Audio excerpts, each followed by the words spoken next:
Got a quick review shout out before we get going. This one goes out to Eddie WP from Australia. Eddie said, great podcast and a wealth of practical tactics to implement in any trade business. Great host, great guests from all around the world. Definitely recommend listening to this one. Thank you very much, Eddie WP. Guys, if you've got any reviews and you want to post them through on either Facebook or YouTube or iTunes or Stitcher, SoundCloud, Spotify, wherever it might be, guys, go right ahead and we will read them out. Okay, that's all. Thank you.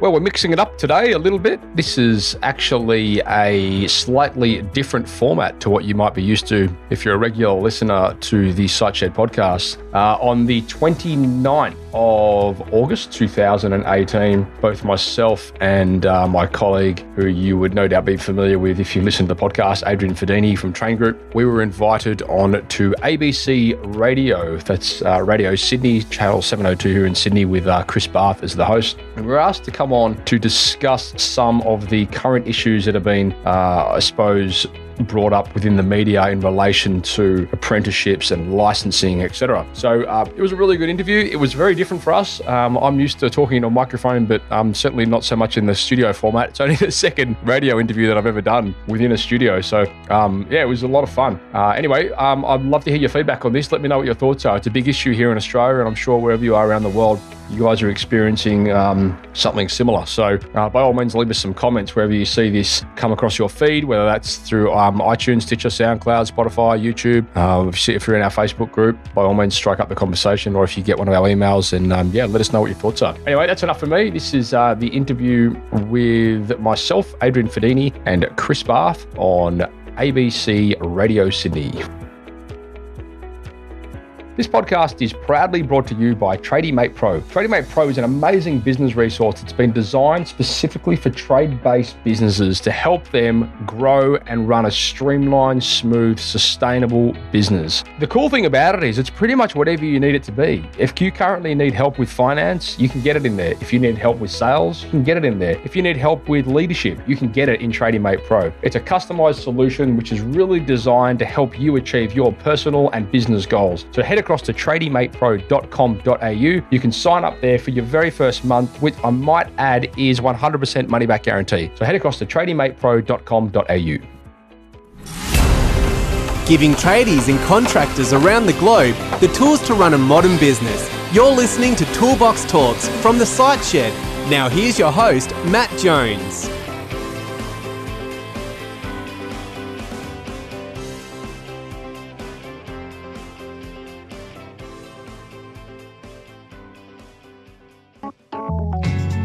You're listening to Evenings with Chris Barth on ABC Radio Sydney, Canberra and New South Wales. Now, you might have caught the news today.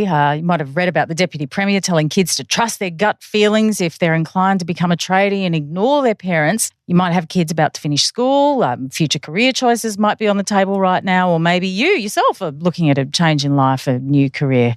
I wonder if you've thought about being a tradie. Some people like me should never be allowed near a tool, but others very talented should be. Plumber, builder, electrician, like Harry who called in during the quiz, or even a mechanic. And you know what? I think you could fairly say that tradies keep the world turning. If you're not one, you'll know how your day-to-day life can quickly fall apart if your taps stop working, your brakes fail on your car, your house is suddenly without electricity, or horror of horrors, the Loo floods. Tradies have jobs that stereotypically may not be at the top of the list of school leavers, but these days tradies are in short supply. Many are earning more than people who need a university degree for their jobs. So why is being a tradie, I don't know, in some people's minds, not up there with becoming a doctor or a lawyer? My next guests are going to share a bit more on what it means to be a tradie and what tradies these days are doing rather than what the stereotypical thing is, the image that we have of them. Matt Jones and Adrian Fedini are both former plumbers. Matt now builds websites for tradies, and Adrian is a business coach for tradies. Good evening to you both. Welcome to the program.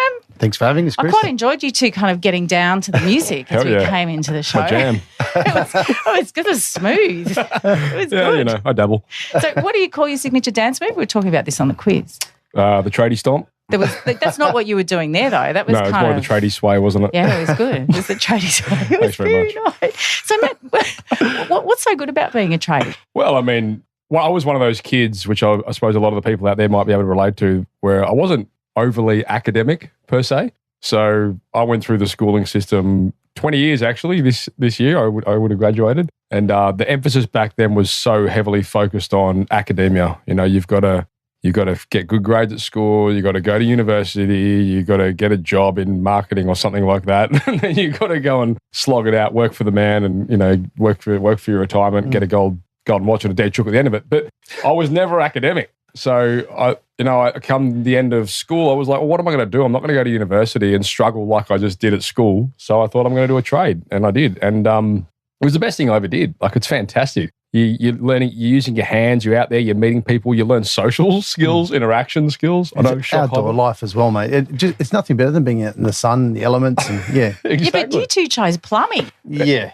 Wow. It's a great trade, though. I mean, it's one of those things. I mean, obviously, it's got its stigmas, but like Adrian was saying, you're outdoors. You're using your hands. It's like mechanical thinking. It teaches you how to put things together and pull things apart, and it's really valuable. So what's your story, Adrian? Did you go straight into a trade when you left school? Yeah, I actually started working with my father for 12 months. That didn't work out as planned. We had very strong views.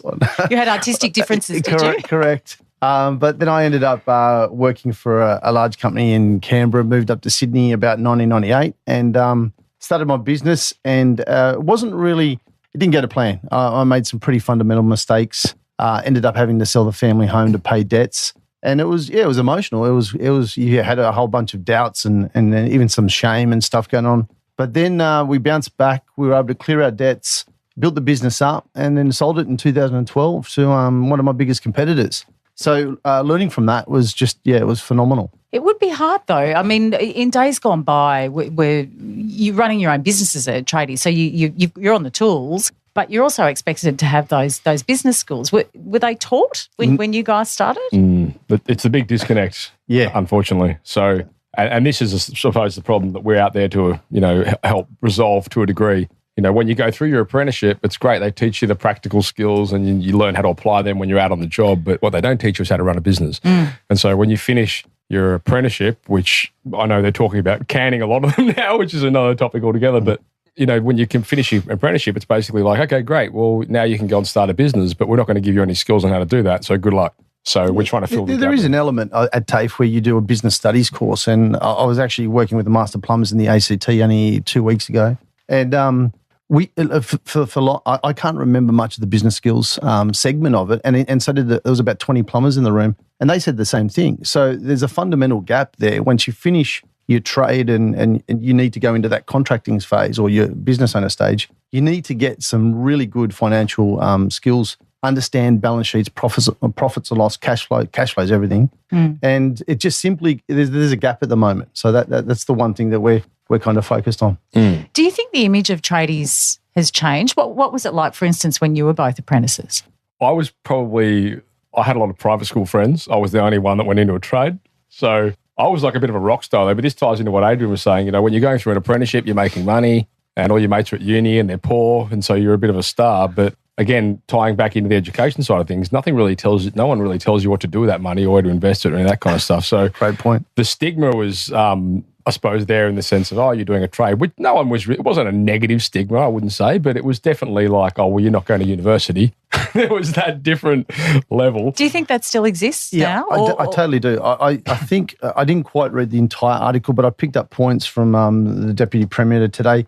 And when you say to a child or a 17-year-old, not a child, but a young adolescent, that you didn't make uni, second choice is TAFE, straight away you're saying, you didn't quite get there. So then all of a sudden you've got a young guy turning up to a job thinking, I'm not really doing what I should be doing. So then that can be dangerous, I guess, for self-image. You can start to kind of doubt yourself. And I think it's really crucial that we start as leaders and also as peers in the industry, as well as parents, start saying this is a great thing to do. You can make great money. You got great longevity in the trade. You can own your own business, and you can make really good money once you get into that business. Dean's called in. Good evening to you, Dean. Oh, good evening, Chris and boys. How are you? G'day, Dean. How are you, mate? Now, Yep. You're a master electrician? Well, I'm a sparky, done my trade. Good man. And were you always a master electrician? No, my what got me into this conversation, I guess, is that I left school. My dad's an electrician, and I started at age 8 as an electrician, I guess, helping him out. And the pressure was, like you guys say, go to university. I finished year 12 and I went to university, and I got 3/4 of the way through an engineering degree, and I just couldn't. It didn't resonate with me. I couldn't do it. Like I left, and then I went back to TAFE and got a trade as an electrician. Yeah. And it's been a lot more fun. And I deal with engineers now in my professional life. One of my problems with calling it a trade versus I call myself a professional now. Yeah. Like I'm a professional electrician. I look after safety. I look after all sorts of things. It's a very you're a business it's a profession. Owner. It's not a trade. Yeah. Yeah, Dean, I think two of the things that people take for granted, they walk in their house of an evening, they finish work. The first thing you do is you flick your light switch, and the second thing is you go to the bathroom. And it's just so taken for granted until we have a blackout or a disaster. And then people then all of a sudden are screaming for a plumber or electrician. So I think we just basically we're the underpinning of society. I know it's going to be deep and meaningful, but we definitely provide services that everybody needs. Yeah, I've got a text in on the text line. Thanks for the call, Dean. T's texted in saying, you guys are former tradies, ex-tradies. That's why there are not many tradies around. They move on. Is it true? I mean, you guys are former plumbers, but you're still within the industry helping. I know, one of you is building websites, the other one's coaching businesses and tradies and giving them, I know, Adrian, based on your experience, giving them help. But is there something in that? Oh, look, I don't think so. I mean, and it's a testament to going into a trade, I might add as well. I mean, I run Australia's largest podcast for trade business owners. And, one of the messages that we always try and instill into our audience is that where you begin is not always where you end up. And going into a trade, a lot of people might have that mindset or that paradigm where they think, okay, I'm going to be stuck digging holes when I'm 60, but it's not the reality. And I'm a testament to it. Adrian's a testament to it. Where you begin, sure, you start as an apprentice and you're digging holes, but it's taken me all around the world numerous times as a plumber, and now run a digital agency and Australia's leading podcast. And now we've got a business training program that helps tradies grow businesses. So it can take you anywhere you want it to go. It's what you make of it. Yeah, I'll add to that. My first apprentice, Sean, if you're listening, he came and did an apprenticeship with us, ended up becoming a hydraulic engineer, and then from there ended up becoming a construction manager for a large construction business. So I love the fact that you can come and do 10 years and then move on to something more if you like. So it's not forever. It's definitely, and we need it. As a country, we need tradies. So even if you come with that premise, that's fantastic. But I mean, and the bottom line is as well, if we wanted to turn around and go back on the tools tomorrow, we could, because we've got the license and we're qualified. Whereas there's not a lot of other industries that can say that. I wonder if you're listening, if you're a tradie, 1300 222 702 is the number to call. Maybe you have been. Maybe you think it's a great path for schools for kids in school these days. Would you advise against it? I don't know. What would you do differently if you could? Or maybe you're somebody like Rhonda. Good evening to you, Rhonda. Hello. Hey, Chris. Hi. G'day. So your daughter wants to go into a trade. Well, look, she's in year 11. She's not quite sure what she wants to do, but she was thinking about engineering. But she's very good at maths. She's doing physics, and she gets herself in a stew. She puts a lot of pressure on herself. And last week she spent the day, it was like an open day at Richmond Air Base, and came home completely excited about wanting to pursue a trade through that path. And I said it sounded great. So what would be your advice to Rhonda's daughter, boys?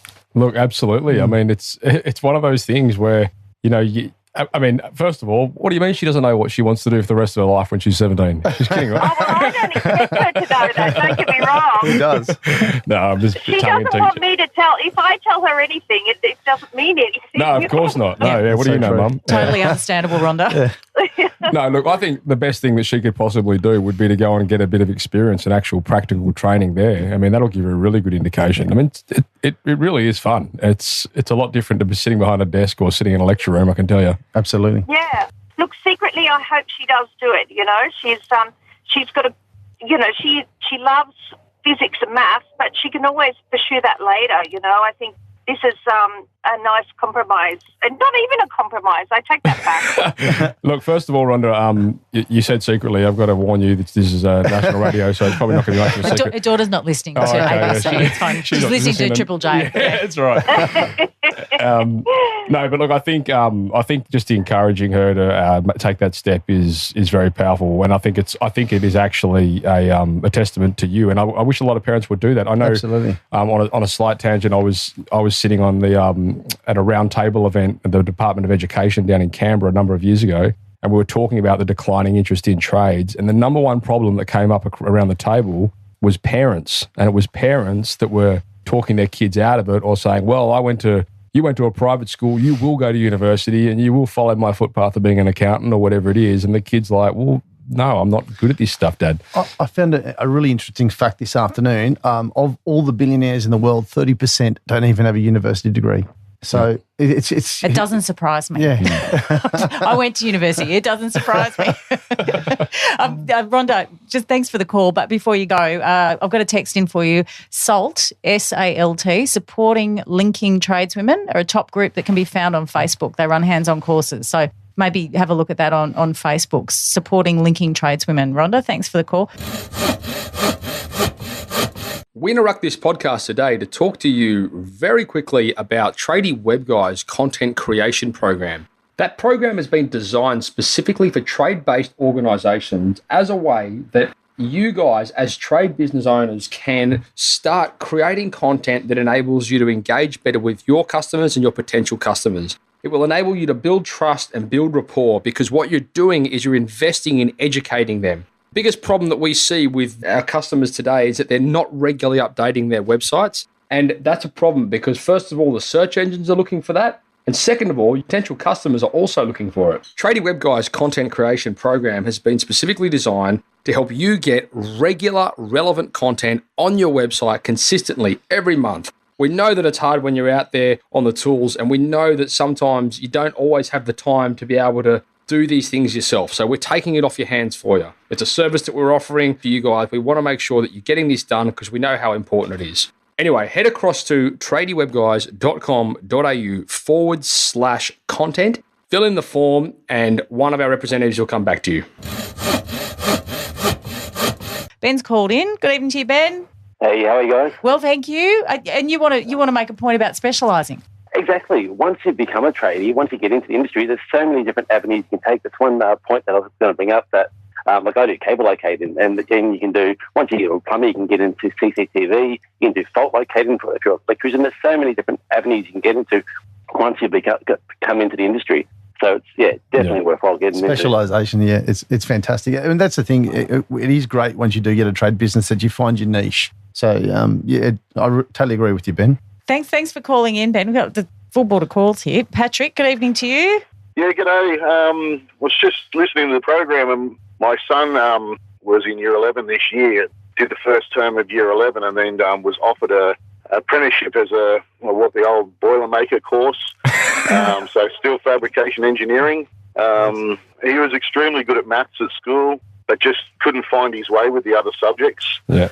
So he decided, it was a struggle as a family to make the decision as a 16-year-old to leave school and go off and start a trade. But he's absolutely loving it, doing very well at it. And, he's going to be, the company he works for, at the end of his time, they all go out and become subbies and set up their own business, and then they subby to each other. Yeah. And that's how they sort of work their business role. And it works extremely well.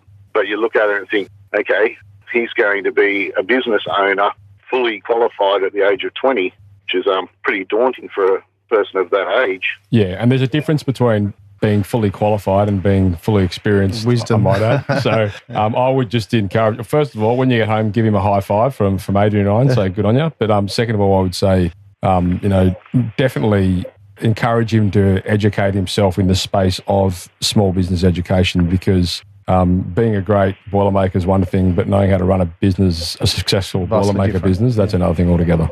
Absolutely. Thanks for the call, Patrick, and best of luck to his son. Matt Jones and Adrian Fedini are here from tradiematepro. I've got a great text in. Murph from Tarmore's texted in saying, I started out as an apprentice carpenter, ran my own business for 25 years, Love the satisfaction of working with my hands. I've been to university and now teach at TAFE. It's great as a custodian of my trade to be able to pass on my skills and work ethic. Thanks for that, Murph. And this is quite funny. Bob from Enfield's texted in. I said to the plumber, $3,000? I don't pay my doctor that much. The plumber replied, yeah, I used to be a doctor. Are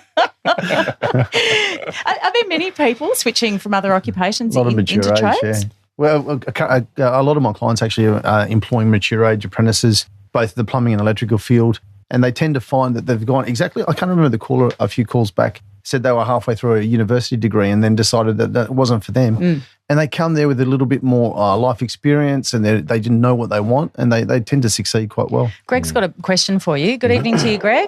G'day, guys. How are you? Good. Yeah, look, just got a quick question regarding, understand not going to the university, but in terms of like a Year 10 student at the moment, should they finish Year 10 or go through to Year 12? What are your thoughts on that? Look, I think it's very individual specific, to be fair. I mean, I found you wouldn't have wanted me working for you when I was in Year 10, that's for sure.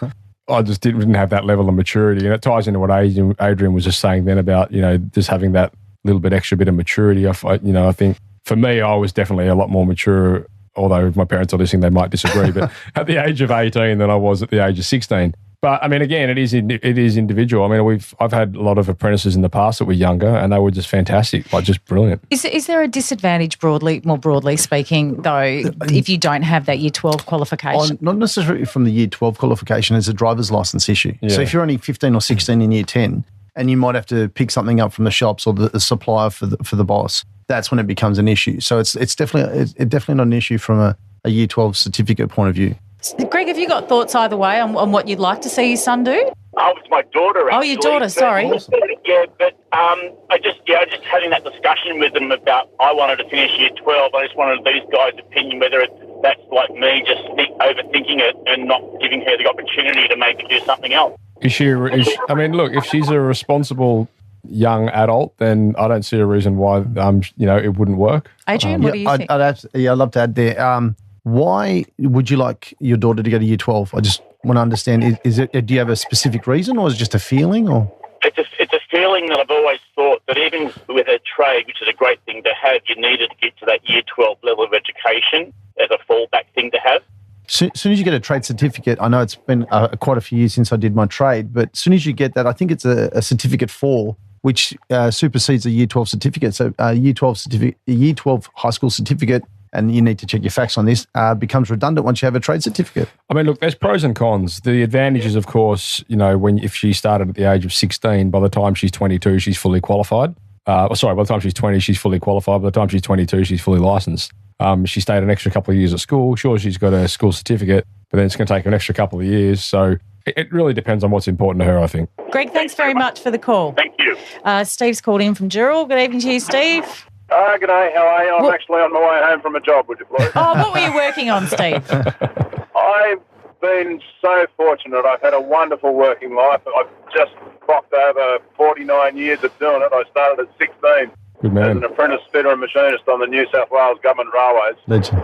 And I've just been working on a very complex piece of railway equipment, and I just love it. It's who I am. It's a part of my identity. It's just what I do. I get there in the morning, it's broken, and when I leave in the afternoon, it's usually fixed.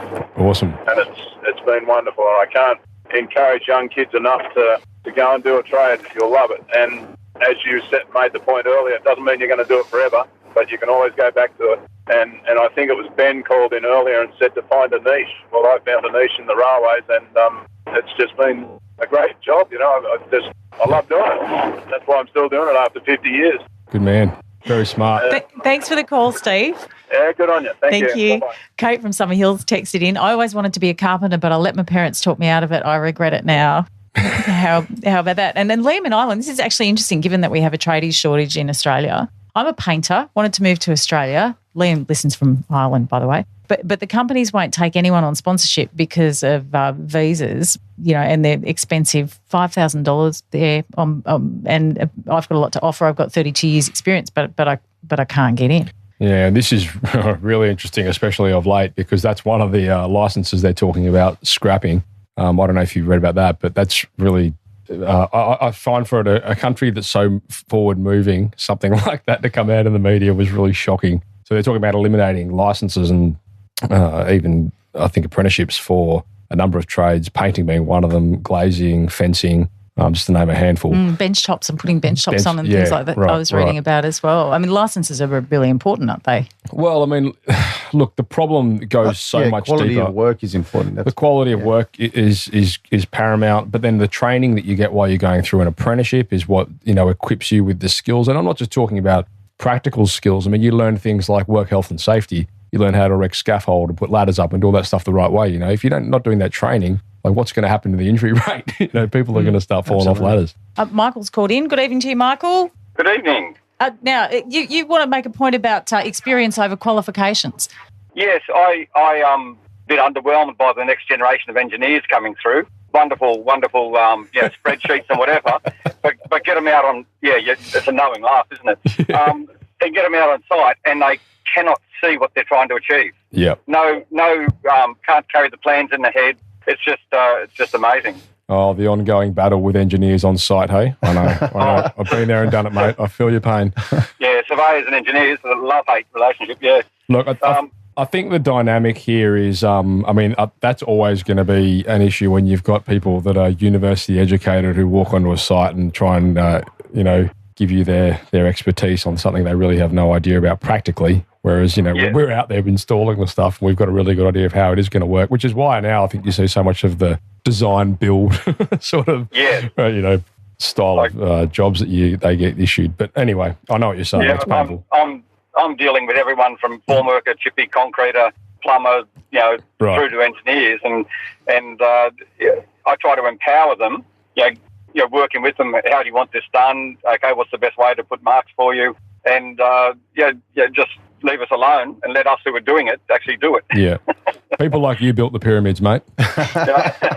Michael, thank you very much for the call. I've got a question for you from Susan. My son is an apprentice plumber. He's recently completed year 3 and is now a journeyman, but he's not licensed. He feels this is enough. I'm not so sure. His work requires late finishes and he can't go to TAFE to get his extra training. Is a journeyman okay? I'm of the opinion that he should. I think while you're there, get your license. 2 more years. It's a couple of years, and then if you ever want to run your own business, own your own business, which eventually you probably will. You'll have the ticket, mate, and you can do it. Yeah, I can share a story. I did my plumbing and drainage license. I never did my gas, and I said, I'll get to that. That was 1994. So I never got back to the gas part. So I was a licensed plumber and drainer. But if he stops now, there's a good chance he won't finish the license whatsoever. So how's he going to juggle it if his work's finishing late? You can't get to TAFE to get the extra training. What sort of deal? I'll give that to Matt. Yeah, well, you know what? I was in a very similar situation. So when I went through my apprenticeship, I was a journeyman. I was a third-year journeyman, and I wanted to do my licensing course. So that was an extra couple of years on top of that. And I basically said to my boss at the time, I'm going to do this one during 1 day a week instead of the night courses. And he said, no, you're not. And I said, okay, well, I'm going to go get another job. And I did. And I did it. And I did my apprenticeship, completed it, did my licensing course, completed it, and then finished that on a Wednesday, took off overseas on a Friday, didn't come back for 3 years and came back as a licensed plumber still. So I would encourage him to go and do his license. And just a quick question, because I have a few people asking about this. These days of quotes varying so wildly between tradies, and us mere mortals have no idea about who's good and who's not. How do you find a good tradie? How do you know you've got a good tradie? There's 2 questions in that. How do you find a good one, and why are quotes different? So I'll start with the price one. So it's a really funny premise that everyone believes that every single trade business in Australia should charge the same money, and I find that really bizarre. Because if you look at for example, I know this sounds a bit odd, but the car market, you've got cars that are less than $15,000 and you've got cars that are worth $100,000. And it all comes back to features, benefits, how big the business is, what the overheads may be, what level of service they provide. Have they got a whole core team and a support team? If something goes wrong with the job, obviously those businesses are going to cost more, but they're going to deliver much, much higher service and a better customer experience than perhaps a small company that can't get back to them as quick. But obviously the prices will be reflected in both of those businesses. So it seems really odd to me that people say I had 2 plumbers quote 2 different prices. Of course, it's a free market. It's just the normal way it would I think the big problem that we see out there, and it's something that, you know, I try and really hard to communicate to the public. So on the other side of the spectrum, where I spend a lot of my time educating tradies, on the other side of the sword there, you know, you've got to talk to the public and you've got to say, well, listen, guys, you've got to appreciate the cost of running a business. And you hear all this garbage in the media about, oh, plumbers can make $100 an hour and all this junk. I can tell you right now, if a plumber's charging $100 an hour, he's losing money. Absolutely. By the time you take out, you know, your overheads, your insurances, your staff, your wages, and like all this kind of stuff, like you've got to look at it like more logically. So how do you know you found a good one? Like regardless of what they're charging you, and you know, you might have, I don't know, shop around, you get 3 different quotes. Out of those 3 quotes, how do you go, he's good, she's not, he's good? Like, how do you figure I definitely go with testimonials and referral, as in obviously the number one way to find any service provider is go to your friends and family. Once they refer you to their friends and family and they've worked for somebody, you've seen their past track record, they're fantastic, it's more than likely their past record is going to represent again in the future, so they're going to do another great job. If not, if you don't go that way, you could definitely go to online. Well, look, I think if you want to, if you've got 3 quotes from 3 different tradespeople, it's going to be very evident to you who presents themselves well, who's professional, who's got systems in place. Yeah, who's but got some structure. people are just slick and they're not great at the work. Well, you know? But even when they're slick, facade. but sometimes even when they're slick, that doesn't feel right though. You know, you've got like an intuitive level that you can go, well, that seemed too sleek. But if they're honest and transparent. I mean, if one guy rocks up in a nice, neat truck and he presents himself well and he's got all his stuff in order, I mean, then the next guy rocks up and he's got a coffee in one hand, a cigarette in the other, he's standing there with dirty work boots and he's trying to track it through your house. I mean, you're pretty sure you're going to go with the former. Yeah, I don't know. I've had both. It's been The great. problem might be you, Chris. I'm not sure. Who knows? Thank you so much for coming in. It's been great chatting to both of you. We had so many calls we couldn't get to all of them, but yeah. I'll have to come back and answer for you. Yeah, you'll have to come back. Regular segment. Yeah, tradie segment. We'd love to. I think we should. Let's do it. That's great. Okay, we'll work on that. Matt Jones and Adrian Fadini there from tradiematepro. Thank you for listening to another episode of Toolbox Talks. If you're liking what you hear, then you can head across to thesiteshed.com where you can join our community by signing up to our Toolbox Talks. You'll get sent a weekly notification, which is basically a highlight of everything that we've spoken about during that week, along with any other industry news that may be relevant or specific to the trades. If you're enjoying the show, you can head across to iTunes, Stitcher, or SoundCloud, where you can leave us a review. That would be fantastic, and all the reviews get read out in the show. Likewise, if you have any friends or colleagues that you think would benefit from the show and the episodes that we create, then please go ahead and share it with them.